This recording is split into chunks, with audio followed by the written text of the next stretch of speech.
Good morning. Piklu Debashish was my brother-in-law as he was married to my sister, Munmun, also known as Orpita. When my sister's marriage was arranged to Piklu, I told my father that he was just rushing. He should wait and should not accept the very first proposal that came for my sister. So I didn't know Piklu at that time. I only knew him as Nakaku's son. I met him for the first time at the wedding. And as with any Indian wedding, it was full of ceremonies. We are busy with the ceremonies. And after the ceremony was over, my husband and I left for Canada immediately. And we really didn't got a chance to know Piklu well. After a year later, while visiting India, I spent a month with my born sister and Piklu at their Guwahati residence. During this time, actually, I got to know Piklu better. He was very welcoming, he was a good host, and he had a strong sense of decency. He took us to Shillong to show us his childhood home. During this stay, we also celebrated India's 50th anniversary. A.R. Rahman's Bande Mataram always reminds me of that good time. I saw how dedicated Piklu was as a husband, and my sister was happy with him, so that appeased any concern that I had before the marriage. We also had some good arguments over movies because he liked Amir Khan's movies. At that time, I was a diehard fan of Shah Rukh Khan. I remembered he was a fan of Bob Dylan's music, and he would always ask us to get his CDs whenever we will ask what to get, what gift should we bring for you, Piklu, from here. So he always will say Bob Dylan's music.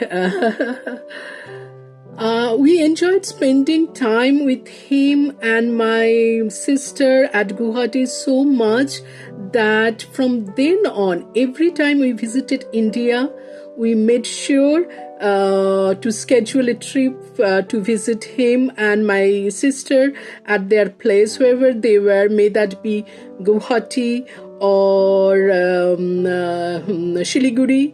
And over this year, we saw his wittiness, his kindness to the people who worked for him, his friendship with his co-workers, with alidas and neighbors, and also his generosity and his street smarts. I remember once during a visit to Kalimpong, it was very late in the afternoon and we couldn't find a good place for lunch. So he took us to a resort. The resort was almost closed for lunch at that time. They finished serving the lunch. So, but what Piklu did, he went to see the manager, pretending that he was checking out the place for a company retreat. And after the manager talked to Piklu, the manager was so impressed that they prepared a special lunch for us, and he was witty like that.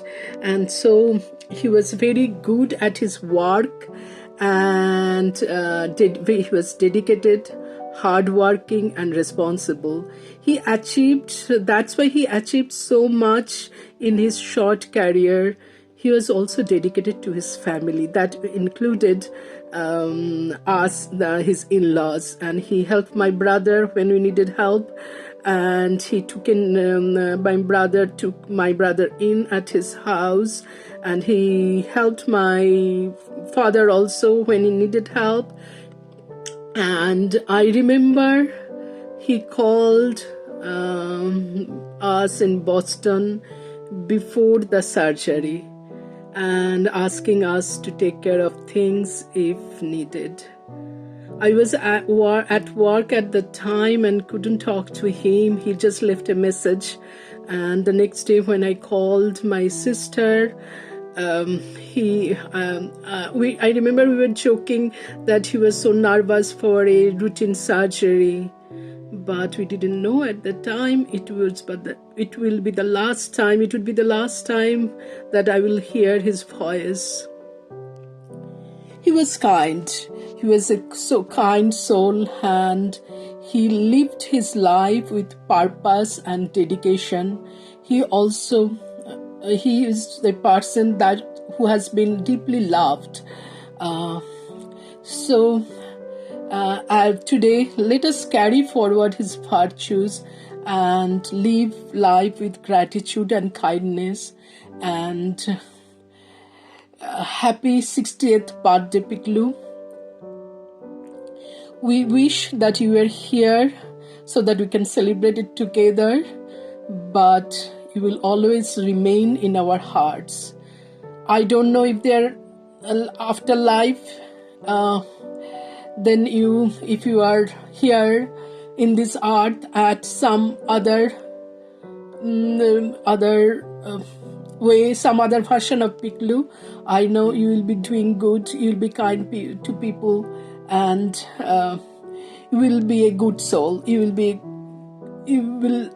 be a good man, good person, and will always miss you.